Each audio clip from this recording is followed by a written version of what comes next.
I, 32 female, just found out that my husband, 36 male, has a full-blown secret family because his other wife, 29 female, just knocked on my door. If someone had told me a week ago that my life was about to implode, I would have laughed it off while making pancakes for my twin girls. My husband Adam and I had what people would call a solid marriage, or so I believed. 11 years together, 9 married, and raising 2 bright, beautiful 8-year-old daughters. We'd built a life that looked polished from the outside, cozy suburban home, summer family trips, birthday parties with bouncy castles and homemade cakes. I wasn't naive, I just believed in him. Adam had always been transparent, or at least he made it seem that way.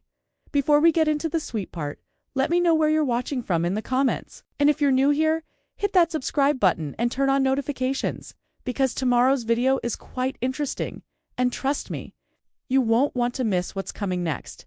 He'd even talk to me about the occasional harmless crush. I met this marketing rep today, he once said. She's got that Margot Robbie vibe. Totally not my type though. I remember rolling my eyes and telling him to focus on getting the dishes done. That was our dynamic. Playful, open, seemingly honest. So when the doorbell rang that Saturday morning while Adam was supposedly away on a business trip, I had no idea that I was about to meet the woman who would rip my world apart. I had just finished my coffee and was getting ready to pick up the girls from my sisters when I heard the knock. Soft, hesitant. I opened the door to find a woman I didn't recognize. Early 30s maybe. Light brown hair pulled into a loose bun, dark circles under her eyes, and a look that said she hadn't slept in days. She looked nervous, shaking even, and when I asked if I could help her, she broke down crying right there on my porch, out of instinct. I brought her inside. I didn't know who she was or what this was about, but something told me to listen. She sat on the couch, sobbing into her palms, while I fetched her a glass of water and tried to steady my own nerves. Finally, she looked up at me and said something I'll never forget. I'm sorry, I didn't know who else to go to. My name is Carla, and I'm with Adam. The room spun for a second. With Adam? I asked, my voice sharp and confused. What does that mean? Carla wiped her face and took a deep breath. I've been with him for 6 years. We have a son together. He's 3 years old. I stood frozen. My mouth opened, but no words came out. I felt like I was looking at her through water, like I'd suddenly been dropped under water and couldn't breathe. I wanted to laugh in her face and call her a liar, but her trembling hands and the pain in her voice were too real. You're lying, I said flatly. I wish I was, she replied. I found out about you 3 months ago. I didn't want to believe it, but then I found photos. I followed bank transactions, and I found keys to an apartment he claimed was for work travel. But there were pictures of you and your daughters there, framed. He even had drawings from your girls pinned to the fridge. My knees buckled and I sat down, hard on the armrest of the chair. You're telling me you've been in a relationship with my husband for 6 years? I whispered. She nodded, lips trembling. I didn't know he was married. He told me he didn't believe in marriage. Said it was just a government contract, that it ruins love. He said he had been cheated on before and never wanted to go through that pain again. I believed him. I stared at her for what felt like hours. My mind flashed through every business trip, every long-distance call, every missed holiday when he said work had him traveling. He works in logistics, spending 3 months at a time abroad, then returning home for 3. It had always been inconvenient but manageable. He earned well, so well that I didn't have to work. I trusted him, Carla continued, explaining. I thought I was the only one. When he went on his 3-month assignments, I assumed he was with the company overseas. I never questioned it until I saw the bank statements. She had found recurring charges for a daycare she didn't recognize, extra utility bills, and a second phone line. She confronted him, and that's when he started getting cagey. He lied at first, she said it was business-related, but I knew. So I used his keys one day while he was away and checked the apartment. He kept 4 work guests. That's when I saw the photos. You, the girls, your wedding picture. I think I went numb at that point. I don't remember crying. Not yet. I remember standing up slowly and walking to the kitchen, just so I could steady myself by holding on to the counter. My legs felt like jelly. I looked out the window and everything seemed the same. The neighbor's dog barking, the mailman making rounds, but everything inside me had shattered. I finally turned back to her. Why now? Why tell me now? Carla looked down. I didn't want to believe it. I was scared. I didn't want to destroy my son's family. But I realized it was already a lie. I couldn't keep pretending, and I thought, maybe you should know too. I waited 3 months. I thought maybe it would go away, that I was wrong, but I wasn't. We sat in silence. Just 2 women, both fooled by the same man, staring at each other across a living room built on lies.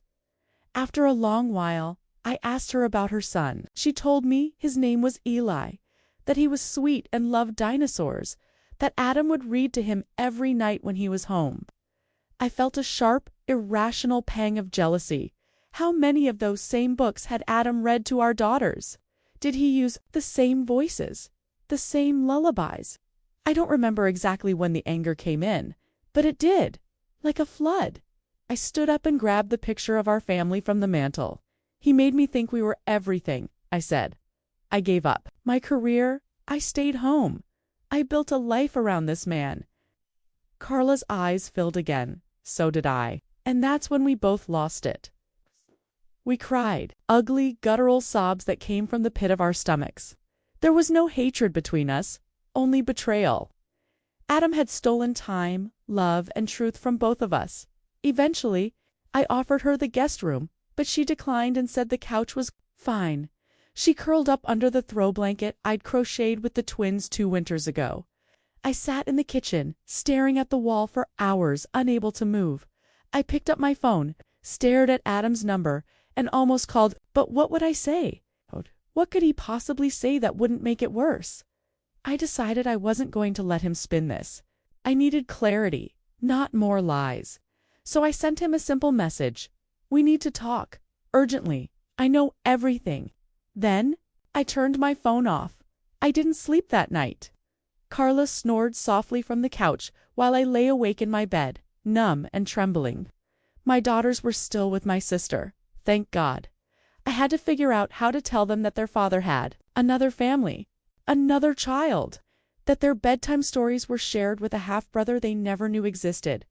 By morning, I had made a decision. I'd packed a few things and left a note for Carla. I went to pick up my daughters and told my sister I needed a few days to think, to plan, to breathe. There was no coming back from this. I was going to file for divorce. But first, I needed to gather my strength, because what came next would be war. I don't remember much about the drive to my sister's house. Everything felt like a haze, like I was moving underwater. The world outside kept spinning, oblivious to the war that had just broken out in my chest. When I arrived, my sister Naomi opened the door with a worried look. She didn't ask questions, just hugged me. I broke down in her arms. She ushered me inside, and while my daughters played quietly in the other room, I told her everything. Naomi listened silently, occasionally, shaking her head, eyes wide in disbelief. Lena, she finally said, I never liked Jonas. He was always too polished, too rehearsed. But this is a whole other level. I don't even know who I married, I whispered, clutching a throw pillow so tightly my knuckles turned white. 11 years, a whole decade, and he was living a double life. Naomi gave me a sad look. What are you going to do? I need a lawyer, I said firmly. But first I want to speak to him face to face. I want to look him in the eye and hear what kind of fantasy world he built for himself. That night, I lay awake on the couch, scrolling through the pictures on my phone. Every smiling selfie with Jonas now felt like a cruel joke. I kept thinking about Cherry's face, how broken she looked, how sincere. That woman and I had been played like characters in a bad soap opera, and we didn't even know we were in the same show. The next morning, I called Jonas. He answered on the 3rd ring, his voice chipper, like nothing had happened. Hey babe, just finishing up here. Flight's at 5. I should be home around 8. I didn't respond. Lena, you there? Cherry came to the house. The silence on the line was immediate and heavy. Jonas, I repeated. More silence, then a sharp intake of breath. I can explain. You'd better, I said, my voice shaking, because I've heard her side. And from what she showed me, you've been lying to both of us for years. He tried to speak, but I hung up. I didn't want excuses over the phone. I wanted him to see the damage he'd done in person. When Jonas arrived later that evening, I wasn't at the house. Naomi had insisted I not be alone with him, but I'd left a note on the door. Meet me at the cafe on Oak Street, 8:30 p.m. Don't be late. He walked in looking like a man on death row. Rumpled shirt, tired eyes, shoulders hunched. I watched him from the window as he scanned the place, and finally spotted me in a corner booth. For the first time in years, I looked at him not as my husband, but as a stranger. He slid into the booth across from me. I messed up, he started. No, I interrupted. You didn't mess up. You orchestrated this. This wasn't a mistake. It was a series of calculated decisions over 6 years.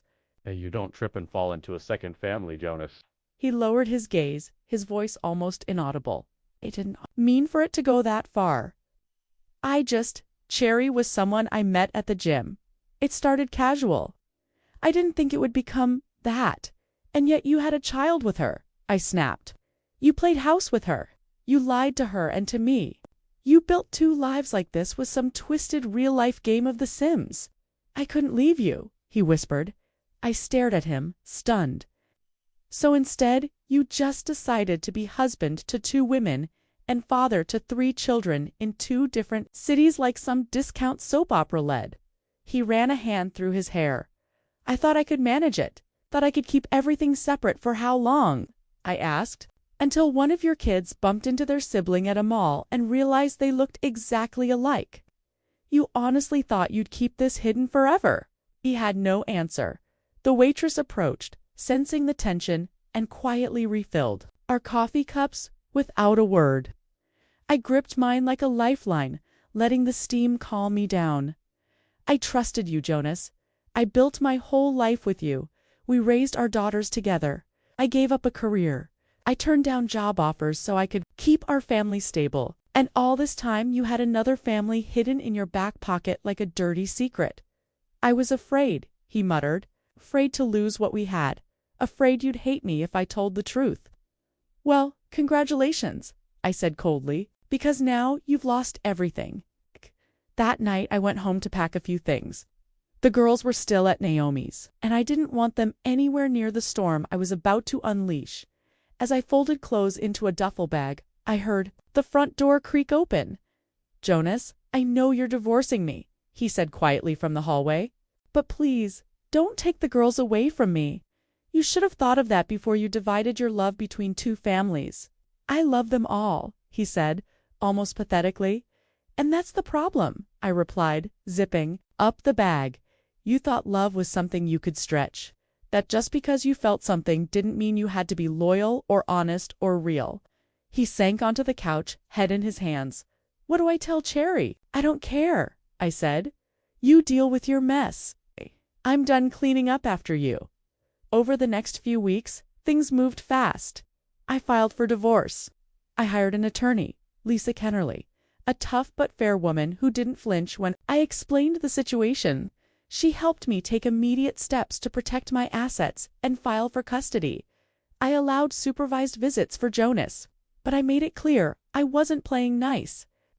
His world was unraveling, and the only person who held any grace for him was Cherry. She'd moved out of the apartment Jonas had been renting and was living with her aunt. We kept in touch, oddly enough. We'd gone from strangers to trauma-bonded co-victims of the same manipulative man. One evening, Cherry and I met up at a park. She brought her son Lucas, who looked so heartbreakingly like Jonas that it made my stomach twist. I had my girls with me too. They didn't understand the full story, just that Daddy made a mistake and that Mommy needs some time. As the kids played on the swings, Cherry turned to me. Do you think they should know each other? I sighed. I've thought about that every day since this happened. She nodded slowly. I don't want to keep secrets. I grew up not knowing my half-siblings until I was 18.